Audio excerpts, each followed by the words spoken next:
Hello everyone, welcome to my YouTube channel let's study साथ साथ। तो जैसा कि आपको पता है, इस चैनल पर अभी लिटरेरी टर्म्स और फिगर ऑफ स्पीच की सीरीज चल रही है। इसमें हम इंपॉर्टेंट क्वेश्चंस को प्रैक्टिस करते हैं। इसके हर पार्ट में हमने 50 क्वेश्चंस को सॉल्व किया है। ये ऐसे क्वेश्चंस हैं जो प्रीवियस ईयर जो लिटरेचर के एग्जाम्स हुए हैं उनमें पूछे गए क्वेश्चंस हैं। आज भी हम 50 क्वेश्चंस को सॉल्व करेंगे। ठीक है, चलिए शुरुआत करते हैं। ये आज हमारा पार्ट 8 है। इससे पहले की जो भी वीडियोस हैं वो चैनल पर अवेलेबल हैं, आप जाकर उन्हें भी देख सकते हैं। और देखिए, बेसिक सबको पता होता है, आजकल बेसिक जानकारी सब रखते हैं, लेकिन आपको अलग कौन बनाता है? यूनिकनेस कहाँ से आती है? जब आप ज़्यादा से ज़्यादा प्रैक्टिस करते हो। और प्रैक्टिस के लिए बेस्ट चैनल आप देखोगे तो ये भी है। ये चैनल हमारा प्रैक्टिस के लिए बहुत ही इंपॉर्टेंट है। इसमें हम बहुत सारे क्वेश्चंस को सॉल्व कराते हैं। आप देखोगे हर एक राइटर के क्वेश्चंस चैनल पर अवेलेबल हैं। आप बेसिक चीजें पढ़ते हो और फिर प्रैक्टिस कीजिए यहाँ पर। ठीक है, चलिए फिर शुरुआत करते हैं आज की वीडियो की। आज भी हम इंपॉर्टेंट क्वेश्चन को सॉल्व करेंगे with detail information. Okay, first question is the major character who stands directly opposed to the protagonist। तो protagonist कौन होता है? जैसे ज्यादातर हम देखते हैं ट्रेजेडी या ड्रामा से रिलेटेड होता है, और जो मेन कैरेक्टर होता है ना, मतलब ऐसे कह सकते हो हीरोइक कैरेक्टरिस्टिक्स जिसके अंदर हो, जो हीरो होता है प्ले का, उसको कहते हैं हम प्रोटेगोनिस्ट। और इसका अपोज्ड कौन होगा? इसका अपोजिट होता है एंटेगोनिस्ट। ठीक है, option number A is the correct answer. Antagonist इसको कह देंगे। ठीक है, moving to the next question. Yes, question number third, sorry question number second. Second is chronicles which deal with events year after year are often called। जो chronicles हैं, जो deal करते हैं एक इवेंट के बाद में, इवेंट्स ईयर आफ्टर ईयर। ठीक है, जो इवेंट्स होते हैं एक साल के बाद में दूसरे साल में, उनको अक्सर क्या कहा जाता है? क्रॉनिकल्स कहते हैं, कॉरल्स कहते हैं, एनल्स कहते हैं, पीरियड्स कहते हैं। तो जब कोई भी इवेंट है वो हर एक साल आयोजित किया जा रहा है, ठीक है, जैसे हिंदी में कहें तो उसे वार्षिक बोलेंगे, है ना, तो इंग्लिश में उसे क्या कहेंगे? हर एक साल जो आयोजित होता है ऐसे इवेंट को क्या कहा जाता है? एनल्स। ठीक है, option number C is the correct answer, annals. Moving to the next question. Next question is, it is very short tale which is told by a character in a literary work it is known as। देखिए, ये एक बहुत छोटी सी tell होती है, छोटी सी story होती है जो एक कैरेक्टर के द्वारा सुनाई जाती है किसी भी लिटरेरी वर्क में। तो इसको क्या कहा जाता है? एनेक्डोट है, मिथ है, फेबल है, या फिर स्टोरी है? Yes, what should be the right answer? एक शॉर्ट टेल जो कैरेक्टर के द्वारा सुनाई जाती है। यस, शॉर्ट टेल है, इसलिए इसको कहते हैं एनेक्डोट। ठीक है, option number A is the correct answer, इसको कहा जाएगा एनेक्डोट। फेबल जो होती है वो मोरल स्टोरी कही जाती है। ठीक है, anagnorisis is a term used by Aristotle to mean. देखिए, जो एरिस्टोटल थे इनका वर्क आया था पोएटिक्स। ठीक है, उसमें ट्रेजेडी के बारे में इन्होंने काफी सारी चीजें बताई, उसी से रिलेट करता हुआ ये वर्ड है एनाग्नोसिस। ठीक है, इसका मतलब क्या होता है? रिकॉग्निशन और डिस्कवरी, ट्रेजिक फ्लॉ, हमर्शिया, या फिर none of these? Anagnorisis, what does it mean? Yes, इसका जो राइट आंसर है वो होगा रिकॉग्निशन। ठीक है, एनाग्नोसिस मीन्स रिकॉग्निशन, या फिर हम कह सकते हैं discovery. Option number A is the correct answer, recognition. Moving to the next question. Next question है, it is deliberately suggest to or more different and sometime conflict meaning in a work it is. बताइए ये क्या है? मतलब एक किसी particular term के बारे में यहाँ पर डेफिनेशन दी गई है और हमको उसको टर्म को पहचानना है।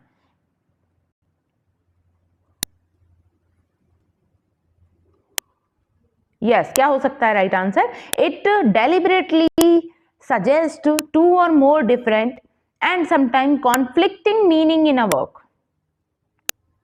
पन होगा, पैराडॉक्स होगा, एम्बिग्यूटी होगा, या पॉलीफोनी होगा।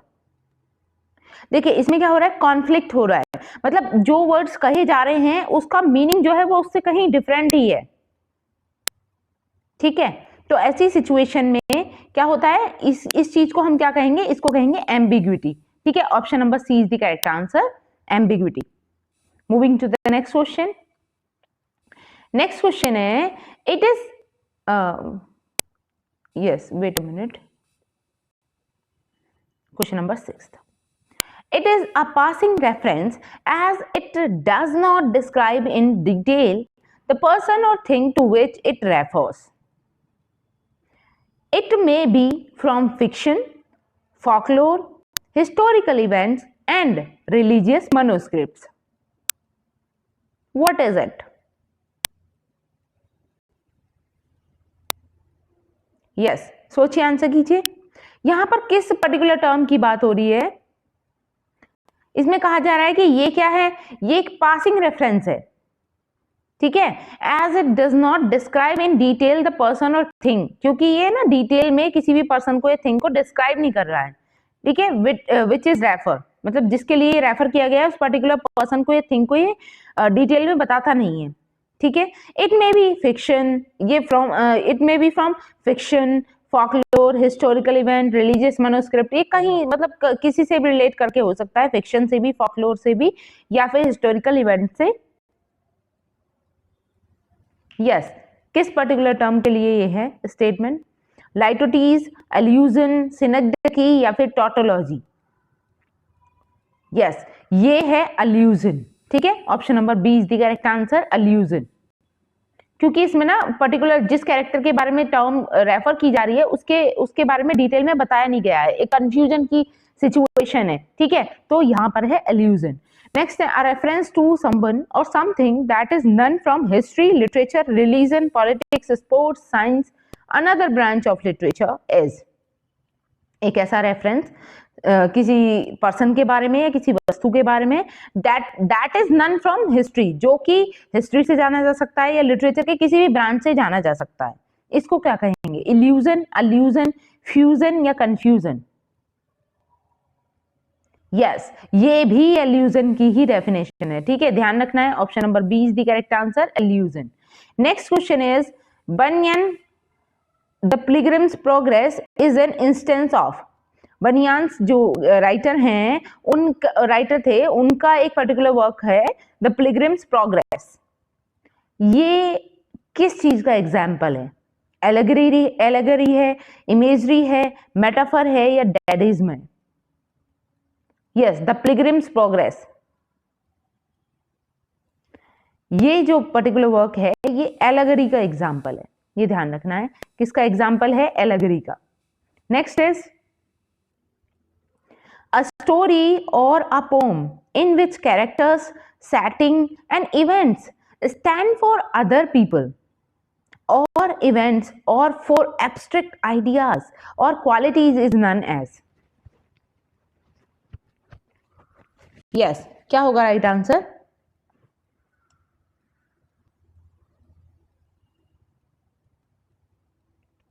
A story or a person, एक स्टोरी है या फिर एक पोम है, ठीक है. अ स्टोरी और अ पोम इन विच जिसमें कैरेक्टर्स, सेटिंग और events stand for other people, ठीक है. जिसमें जो कैरेक्टर्स हैं, सेटिंग है, इवेंट्स हैं, वो भी दूसरे लोगों के लिए या फिर इवेंट्स के लिए या फिर एब्स्ट्रैक्ट जो आइडियाज हैं, एब्स्ट्रैक्ट विचारधाराएं हैं, क्वालिटीज हैं, उनके लिए जाना जाता है. इसको क्या कहेंगे? इल्यूजन, एल्यूजन या फिर एब्स्ट्रैक्ट या फिर एलेगरी? इसको कहा जाता है एलेगरी, ठीक है. एलेगरी, ठीक है. Option number D is the right answer. Next question is, N extended narrative which carries a second meaning along with its surface story is known as. एक एक्सटेंडेड नैरेटिव है जो मतलब एक सेकंड मीनिंग भी लेकर चल रहा है, along with its surface story, साथ के साथ इसकी सरफेस स्टोरी भी है. इसको क्या कहेंगे? इमेजरी है, मेटाफर है, डैडिज्म है या एलेगरी है? मतलब एक तो बेस स्टोरी चल रही है लेकिन उसका ना पैरेलली कुछ और मीनिंग भी निकल रहा है, ठीक है. तो उस चीज को क्या कहेंगे? उसको कहते हैं एलेगरी, ठीक है. Option number D is the correct answer. Next question is, agitprop theatre a well known form in 20th century is. जो एजिटप्रॉप थिएटर थे वो बहुत ही जाने जाते थे या बहुत ही फेमस थे 20th सेंचुरी में, वो क्या थे? A form of folk theatre in rural England या फिर वर्चियन ड्रामा, या फिर Marxist and communist propaganda using the theatre form, a civil rights movement on the street of Chicago, United States. Yes, क्या हो जाएगा right answer? Agitprop theatre.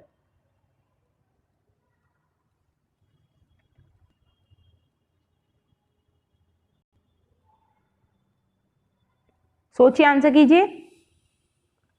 Yes, agitprop theatre ये related है मार्क्सिस्ट या फिर हम कह सकते हैं communist propaganda using the theatre form.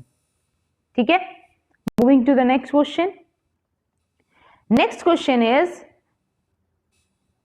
Yes question number 12। It is a term, ये कोई लिटरेरी टर्म है। It refers to a story that starts from the beginning of the events. ये एक ऐसी स्टोरी को वो रेफर करती है जो शुरू होती है इवेंट्स की शुरुआत से ही वो शुरू होती है, start from the beginning of the events. It's Latin term means from the beginning, the origin, the end. Horace has used it in Ars Poetica. It is किसके बारे में बात हो रही है? मतलब ये एक टर्म है जो मतलब किसी भी स्टोरी की शुरुआत को बताती है। ठीक है, बिगिनिंग को बताती है, बिगिनिंग कह सकते हैं। और इसका ना लैटिन टर्म जो है उसका मीनिंग जो है इंग्लिश लिटरेचर में जो मीनिंग है या फिर कहें जैसे लैटिन भाषा का शब्द है, ठीक है, उसका इंग्लिश मीनिंग क्या है? इंग्लिश मीनिंग है बिगिनिंग, द ओरिजिन या फिर द एग भी बोल दिया जाता है, ये उसके इंग्लिश मीनिंग है। तो वो पर्टिकुलर लैटिन भाषा का वर्ड क्या है? एब ओवो, एब एब्सूर्डो, एब होमिनिम, एब वेलरिम। यस, क्या हो जाएगा राइट आंसर? और ये इंडिकेट करता है बिगिनिंग को, किसी भी स्टोरी के स्टार्ट को, बिगिनिंग को, बिगिनिंग शुरुआती इवेंट को। तो इसको देखो लैटिन भाषा में इसको कहा जाता है एब ओवो, ध्यान रखना है एब ओवो। ठीक है, एब ओवो। और इसका मीनिंग क्या है? इसका मीनिंग आप देख सकते हो बिगिनिंग, ओरिजिन या फिर द एग भी बोल देते हैं, मतलब बिगिनिंग मान सकते हो आप एक तरीके से, बिगिनिंग या origin. Moving to the next question. A sudden or ridiculous descent from the exalted to the commonplace and ordinary, especially when a writer striving for the noble and pathetic achieves the ludicrous.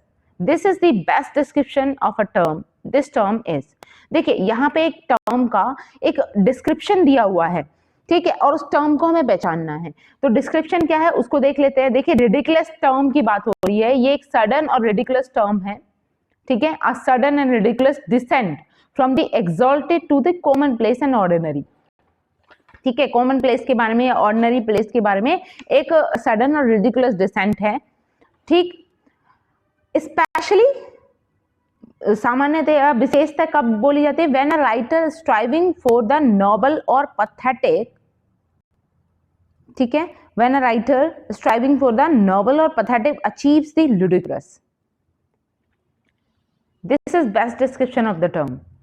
Litotes, bathos, climax, paradox. Yes, ये है bathos। ठीक है, option number B is the correct answer. Next question है the term bardolatry was coined by. ये जो particular term है बार्डोलेट्री, ठीक है, तो ये किसने कॉइन की थी, किसने शुरुआत की थी इस टर्म की? जीवी शॉ के द्वारा, शेक्सपियर के द्वारा, मिल्टन के द्वारा या गाल्सवर्दी के द्वारा? यस, राइट आंसर है यहां पर जीवी शॉ। जीवी शॉ के द्वारा इसकी शुरुआत होती है किसमें? In the preface to 3 plays for Puritans. ठीक है, उस पर्टिकुलर वर्क में बार्डोलेट्री की शुरुआत हुई थी जीवी शॉ के द्वारा। Next question is ballads are the narrative species of. Ballad जो हैं वो नरेटिव स्पेसीज किस चीज की हैं? विमेन सॉन्ग्स की, मोनोलॉग की, फोक सॉन्ग्स की या फिर सोसाइटी सॉन्ग्स की? Yes, ballads are folk song. ठीक है, option number C is the correct answer. Moving to the next question. Next is, it is a grammatical term which refers to the inversion of word order from one clause to another. It is, ये grammatical term है जो refer की जाती है to the inversion of word, words के inversion में और in word order from one clause to another. ठीक है, जब हम एक क्लॉज से दूसरे क्लॉज में उसको कन्वर्ट कर रहे हैं ना, इन्वर्जन कर रहे हैं वर्ड ऑर्डर का, तो उस सिचुएशन में इसका यूज किया जाता है। इसको क्या कहेंगे? केओस, इनुंडो, कियास्मस, प्लेनेज्म। यस, इसको कहा जाता है कियास्मस। ठीक है, ध्यान रखना है, option number C is the correct answer. ठीक है, कई बार कियास्मस को क्रॉस से भी रिलेट करके देख लेते हैं। ठीक है, next is this term is from the French for Vanguard, new wave, this is. Yes, क्या होगा राइट आंसर? ये जो टर्म है ना, ये एक फ्रेंच वर्ड है वैनगार्ड, उसके लिए यूज हुई है। और वैनगार्ड का मीनिंग क्या है? New wave. इसको क्या कहा जाएगा? Free verse, verse libre, avant garde, eclogue. Yes, इसको कहते हैं अवेंगार्ड। ठीक है, तो इसको आप न्यू वेव से रिलेट करके देख सकते हो। Option number C is the correct answer. Next is whose letters are famous. किसके लेटर्स थे जो बहुत ज्यादा फेमस हुए? ठीक है, जैसे एपिस्टोलरी नोबल के बारे में भी आप सुनते हो,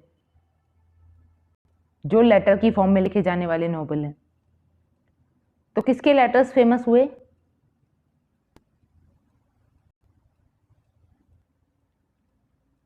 western family, Paston family, Luke family, none of these.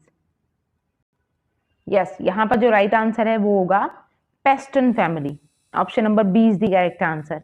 Next question is who is the famous for diaries and memoirs. Diaries और मेमोर्स के लिए कौन ज्यादा फेमस है? Samuel Johnson, Ben Johnson, Samuel Pepys, ठीक है, या नन ऑफ दीज?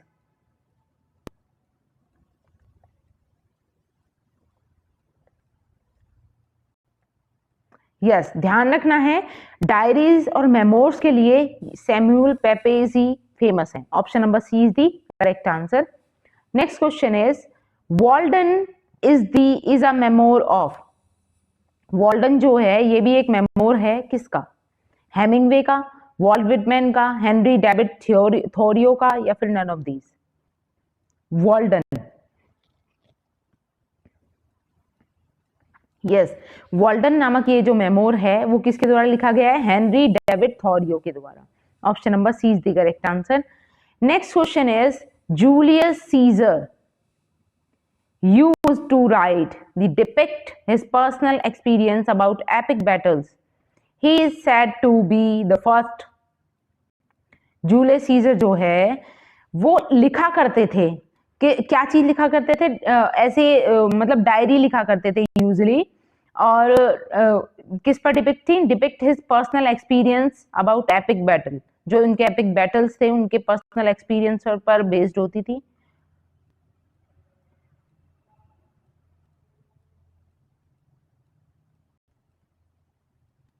यस, क्या होगा राइट आंसर?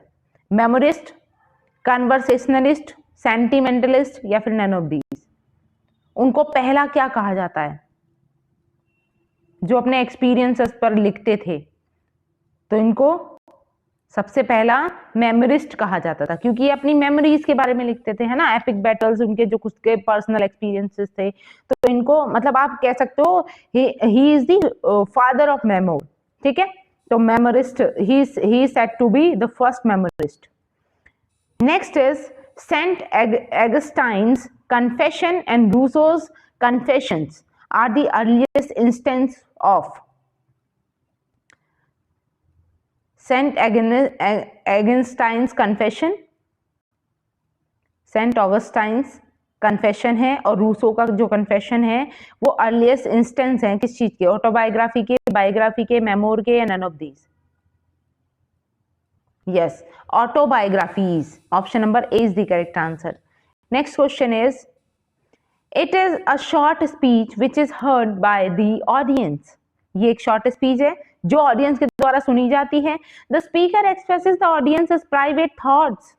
जो स्पीकर है वो ऑडियंस को अपने प्राइवेट थॉट्स को एक्सप्रेस करता है, मतलब ऑडियंस सुन रही है लेकिन स्टेज पर अगर बाकी कोई है तो वो नहीं सुन रहा है, but the other character do not here it, लेकिन दूसरे जो कैरेक्टर्स है स्टेज पर वो उस चीज को नहीं सुनते हैं। The term for such speech is, इस तरीके की स्पीच के लिए क्या टर्म यूज की जाती है? सॉलिलिकी, असाइड, ड्रामेटिक मोनोलॉग या मोनोलॉग?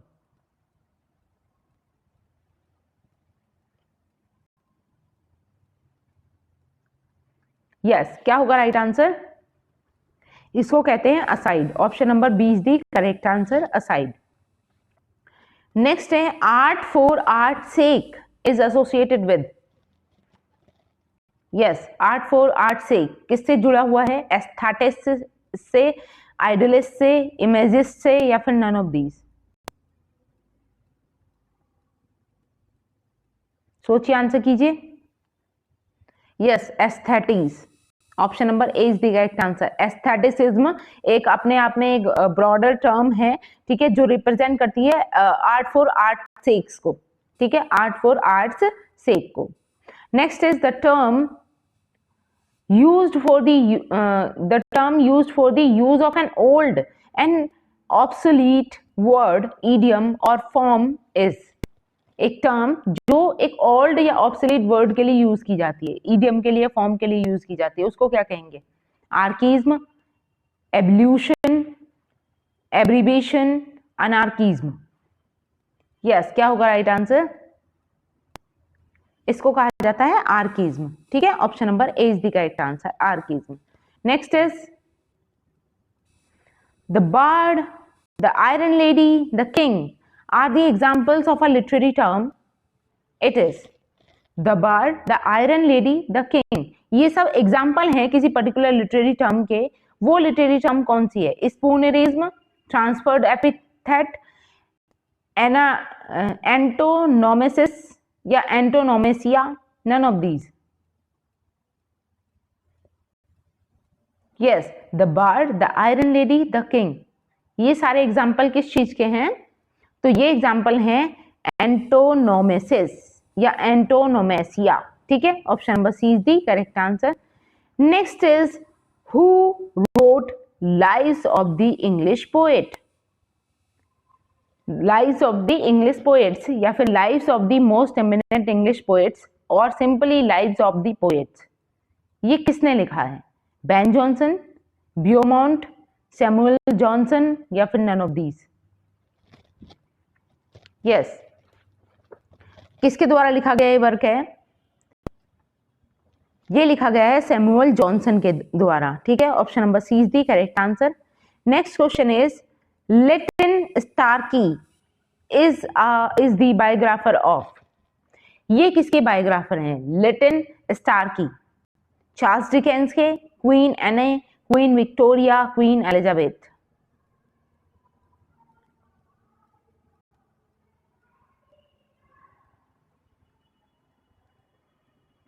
यस, क्या होगा राइट आंसर? तो ये जो बायोग्राफर थे वो क्वीन विक्टोरिया के थे। Option number C is the correct answer, Queen Victoria. Next is bildungsroman is a novel which, यहां पर स्पेल मिस्टेक हो गई है, विच डील्स विद। बिल्डिंग्सटोमन जो है एक नॉवल का ही टाइप होता है, ठीक है, और ये किससे रिलेट करते हैं? One person formative years, one person mature years, one person old age या फिर नन ऑफ दीज? यस, तो आपको इस तरीके से ध्यान रखना है बिल्डिंग्सटोमन को कि इसमें ना कोई जैसे नॉवल है उसमें अगर हम प्रोटैगनिस्ट की बात करें, मेन हीरो की बात करें, तो उसकी बचपन से लेके ना लास्ट तक की सारी चीजें दिखाई जाती हैं। मतलब उसमें ना कैरेक्टर को बड़ा होते हुए दिखाया जा रहा है, ठीक है, उसकी एज जो है वो बढ़ रही है, उस चीज को रिप्रेजेंट किया जा रहा है, ठीक। तो इस टाइप के जो नॉवल होते हैं जिसमें कोई पर्टिकुलर कैरेक्टर की स्टोरी है और उसका पूरा जीवन की दास्तां या फिर हम कहें उसके बड़े होने की चीजें बताई जाती हैं, उसको बिल्डिंग्सटोमन नॉवल कहा जाता है। तो यहाँ पर जो राइट आंसर होगा वो है वन पर्सन फॉर्मेटिव ईयर्स, ठीक है। Option number A is the correct answer. Next question is bildungsroman is a German term for. ये बिल्डिंग्सटोमन जो है ये एक जर्मन टर्म है और इसका मीनिंग क्या है? Novel of formation, novel of romance, novel of psychology, novel of philosophy? Yes, क्या होगा right answer? Novel of formation. ठीक है, बिल्डिंगशोमैन का मीनिंग है novel of formation. Next question is a list of the works of a particular author or authors is. किसी particular author की के work की लिस्ट या फिर ऑथर्स के वर्क्स की लिस्ट को क्या कहते हैं? कैटलॉग बोलते हैं, बायोग्राफी, बिब्लियोग्राफी या फिर बिब्लियोफाइल? यस, किसी ऑथर के वर्क की लिस्ट को क्या बोलते हैं? बिब्लियोग्राफी।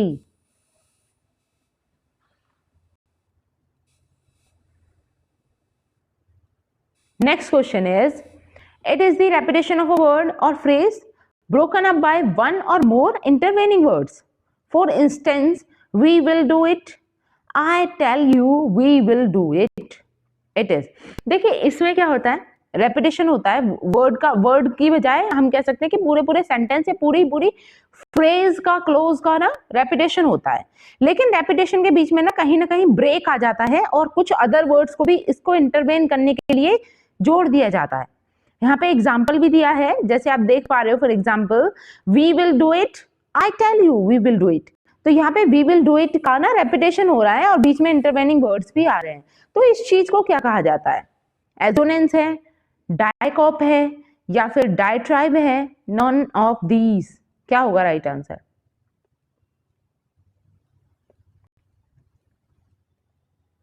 यस, इसको कहते हैं डायकॉप। ध्यान रखना है, option number B is the correct answer, diacope. ठीक है, next question is Allen Ginsberg's Howl, William's Burroughs Naked Lunch and Jack Kerouac's On the Road are the instance of. ये देखिए तीन वर्क के बारे में बताया गया है। एलन गिन्सबर्ग का वर्क है होल, और विलियम एस यूरोज का वर्क है नेकेड लंच, और जे क्यूरोस का वर्क है ऑन द रोड। ये जो तीन वर्क हैं ये किस चीज के एग्जाम्पल हैं? Chick literature, hedonistic literature, beat literature या फिर नन ऑफ दीज? यस, क्या होगा right answer?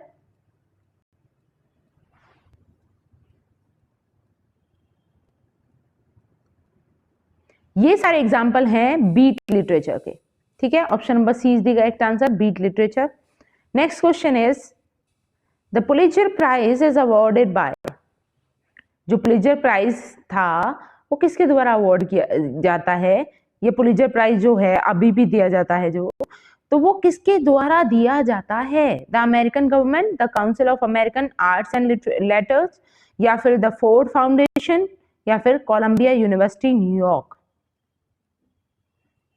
Yes, Pulitzer Prize is awarded by Columbia University न्यूयॉर्क के द्वारा। ठीक है, option number D is the right answer. Next question is in his essay four ages of poetry, 1820 में इनका एक essay आता है four ages of poetry. Thomas Love Peacock classify poetry into four periods which are. तो इस particular work में ना Thomas Love peacock ने जो पोएट्री है उसको क्लासिफाई किया है चार पीरियड्स में। वो कौन कौन से हैं? Iron, gold, silver, bronze, iron, gold, silver, platinum, iron, gold, silver, diamond या फिर आयरन, गोल्ड, सिल्वर, ब्रास? क्या होगा राइट आंसर? पोएट्री के जो फैक्ट बताए हैं, पोएट्री की जो एजेस बताई हैं, फोर एजेस, उसमें कौन कौन से पीरियड शामिल हैं? यस, इसमें आयरन है, गोल्ड है, सिल्वर और ब्रास। ठीक है, ये ध्यान रखना है, iron, gold, silver, brass. Option number D is the correct answer. Next question is a character who changed in some important way during the course of a story is. एक character है जिसमें बहुत ही महत्वपूर्ण तरीके से बदलाव आता है during the course of the story, story के बढ़ने के साथ साथ।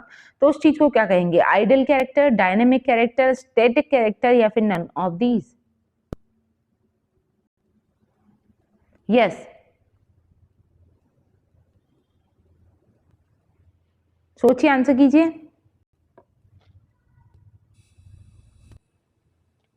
इसका राइट आंसर क्या होगा? ऐसे कैरेक्टर को क्या कहते हैं जो चेंज हो रहा है? देखिए, जो चेंज ना हो पूरी स्टोरी में उसको तो हम फ्लैट कैरेक्टर बोलते हैं, और जो चेंज हो रहा है उसको कहेंगे dynamic character. Option number B is the correct answer, dynamic character. Next is catharsis is derived from a Greek word, which word is it? Greek word वो कौन सा है जिससे कैथारसिस जो टर्म है वो ली गई है? तो वो ग्रीक वर्ड के बारे में पूछा जा रहा है। ऑप्शन है कैटरीन, कैथरीन, कैसियस रेन या फिर नन ऑफ दीज। तो ध्यान रखना है, जो कैथारसिस वर्ड है ना वो ग्रीक वर्ड कैथरीन से लिया गया है। ठीक है, option number B is the correct answer, katharein. Next question is what is the main function of tragedy? Tragedy का मेन फंक्शन, मुख्य विशेषता क्या है? टीयर्स, कैथारसिस, ह्यूमनिज्म या फिर नन ऑफ दीज? यस, क्या होगा राइट आंसर? यहां पर देखिए, ट्रेजेडी का मुख्य फंक्शन क्या होगा? Catharsis. Option number B is the correct answer, catharsis. Next is a representation of a person that is exaggerated for comic effect is?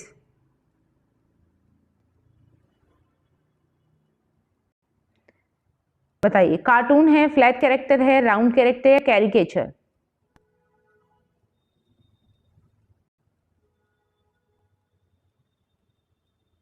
यहां पर जो राइट आंसर होगा वो क्या होगा? Yes, caricature. Option number D is the right answer, caricature. Next is Cancrine refers to words that read both ways and which this form a palinode या फिर verses that read both ways and which this form a palindrome, a figure that fails to form a palindrome या फिर none of these? सोचिए, answer कीजिए। इसका right answer है words that read both way and which this is form a palindrome. ठीक है, option number B is the correct answer. Next is an academic fiction is non as.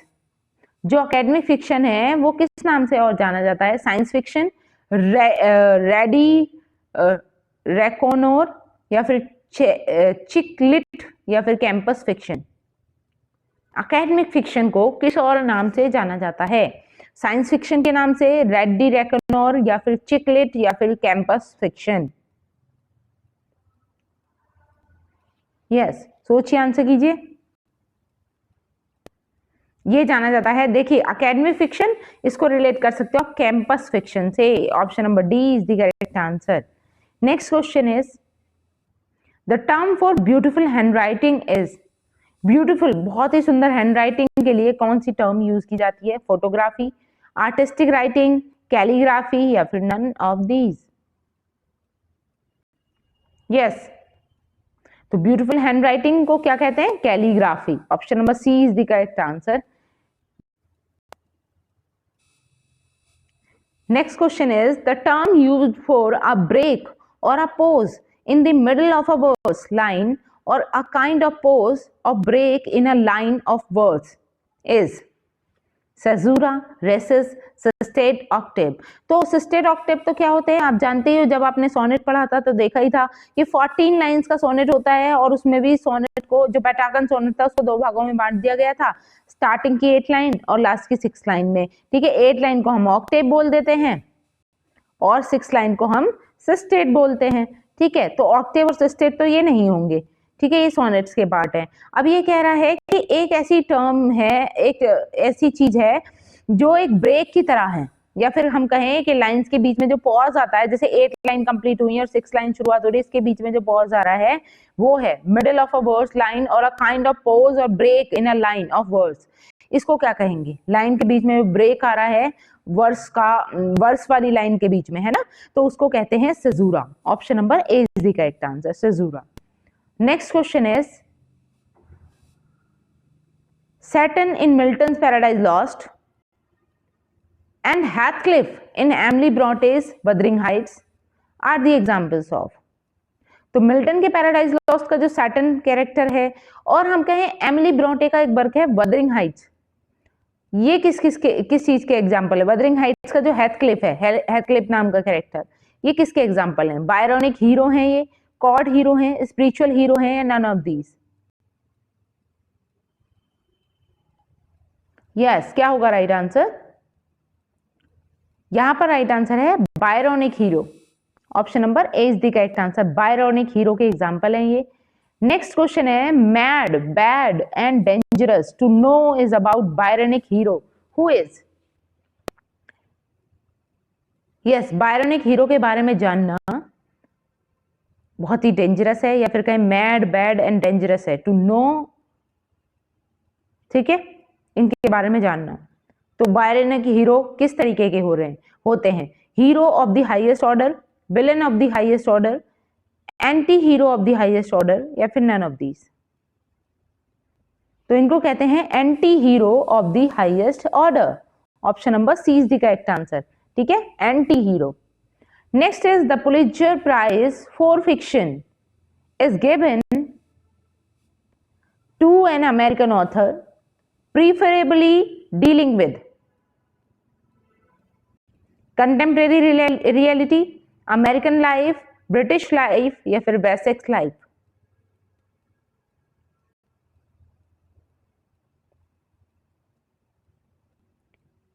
Yes, जब Pulitzer prize एक American author को दिया गया था तो ये प्रीफरेबली किससे डील कर रहे थे? कंटेम्परेरी रियलिटी से, अमेरिकन लाइफ से, ब्रिटिश लाइफ से, या वेसेक्स लाइफ से? तो ध्यान रखना है अमेरिकन लाइफ से। Option number B is the correct answer. Next is a brief description which appears on the jacket of a book is. Jacket तो नहीं होना चाहिए यहां पर। A brief description which appears on the, jacket ही दिया हुआ है, on the jacket of a book is verso, blurb, quatrain, folio. तो क्वाट्रेन, फोलियो तो नहीं होगा, ये तो पोइट्री के पार्ट है, या पोइट्री के भी ना कहो तो आप ऐसा कह सकते हो कि ड्रामा वगैरह, प्लेज वगैरह जो लिखे गए हैं उनके हैं, ठीक है। और इसमें पूछा जा रहा है एक ब्रीफ डिस्क्रिप्शन है which appears of the jacket of a book, brief description में बताया जा रहा है, ठीक है, तो उसको कहेंगे blurb. Option number B is the correct answer. Next question is Henry Howard, Earl of Surrey, introduced that into England in the 16th century। तो हेनरी हॉवर्ड जो अर्ल ऑफ सरे थे, उन्होंने क्या इंट्रोड्यूस किया था इंग्लैंड में 16वीं शताब्दी में? Stanza, heroic couplet, blank verse, या फिर नन ऑफ दीज? किस चीज को इंट्रोड्यूस किया था? यस, ध्यान रखना है, हेनरी हॉवर्ड ने इंट्रोड्यूस किया blank verse. Option number C is the correct answer. 16th century में इन्होंने ब्लैंक वर्स इंट्रोड्यूस किया था। Next is this character can be defined in one phrase, it is one dimensional with one और two personality traits, such character is. देखिए, ये एक ऐसा character है जिसको हम एक फ्रेज में ही कैरेक्टराइज कर सकते हैं, एक फ्रेज में डिस्क्राइब कर सकते हैं, क्योंकि इसमें ज्यादातर कोई डायमेंशनल चेंज नहीं है। इट इज वन डायमेंशनल, एक ही डायमेंशन में चीजें चल रही है, एक ही डायरेक्शन में चलता है ये कैरेक्टर, विद वन और टू पर्सनैलिटी ट्रेट। ऐसा कैरेक्टर क्या है? फ्लैट कैरेक्टर है, round character, dull character, none of these? इसको क्या कहेंगे? यस, इसको हम कहते हैं फ्लैट कैरेक्टर, ठीक है, ध्यान रखना है। Option number A is the correct answer. और आज का ये हमारा लास्ट क्वेश्चन है, such character surprise the readers by their action on behavior. कुछ ऐसे कैरेक्टर होते हैं जो रीडर को सरप्राइज कर देते हैं अपने एक्शन से, अपने बिहेवियर से। These characters are known as, ऐसे कैरेक्टर जाने जाते हैं फ्लैट कैरेक्टर हैं, राउंड हैं, active character, dull character. Yes, क्या होगा राइट आंसर? इनको कहते हैं हम round character. Option number B is the correct answer. Okay then, आज के लिए हम इतना ही रखेंगे। आई होप मेरी ये वीडियो आपको अच्छी लगी होगी, और अगर वीडियो अच्छी लगी है तो आपको इसको लाइक करना है, शेयर करना है, कमेंट बॉक्स में लिखकर बताएं वीडियो कैसी लग रही है, और अगर कोई सजेशन देना चाहते हैं तो आप जरूर लिखकर बताएं, ये मेरे लिए बहुत ही यूजफुल होगा। ठीक है, बहुत ही जरूरी है मुझे जानना कि आप लोगों को वीडियोस कैसी लग रही है। मिलते हैं नेक्स्ट वीडियो में, तब तक के लिए thanks for watching, keep learning and keep supporting me. Thank you.